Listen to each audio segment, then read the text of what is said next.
Sigig tindog ug sigig gahi bisan og na-stroke. Maayong adlaw kanimo DJ Sam. Ingon man na sa imuhang mga viewers online. Tawagan na lang kog Agent X44. Taga Mindanao ra ko, taga Davao de Oro. 42 anyos ko DJ Sam, ug doon ako'y nauyab nga tawagan na lang nato sa pangalang Smile. Medyo dugay pud ming nagkauyab ni adto DJ Sam. Bulag balik ang estado sa among relasyon. Kay sige man kunyag kasakpan nga doon ako'y ginada nga laing babay.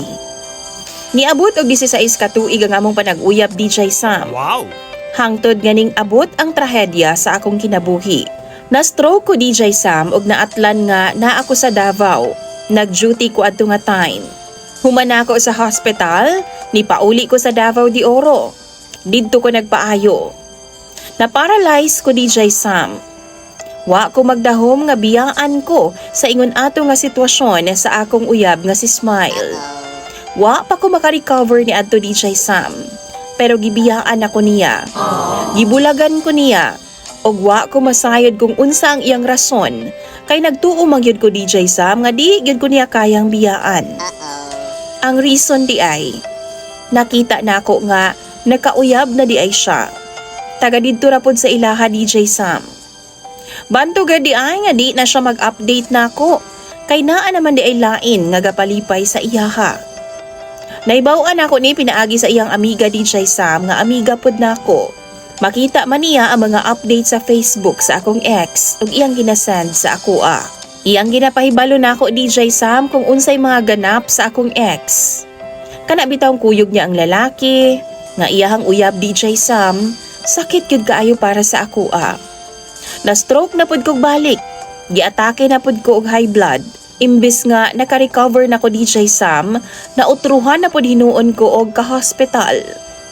Grabing kasakit sa akong dughan ni adto nga time DJ Sam. Samtang nagpabaskog ko karon, na ako'y nakaila sa Facebook nga babae. Medyo lamion ni siya, mas lami pa kaysa ko ang ex. Nakaila na ako ni pinaagi sa group of pages sa mga stroke survivor. Nagpost ko dito kung unsay akong buhaton nga dili naman ako malihok ang akong kamot. Naay ni PM sa ako DJ Sam. Tawagon na lang nato ni siya sa pangalang Ligaya. Nangutana siya og nangumusta siya sa ako kung naka-recover na ba daw ko sa akong pagka-stroke. Gisultihan pod nako siya sa tinuod.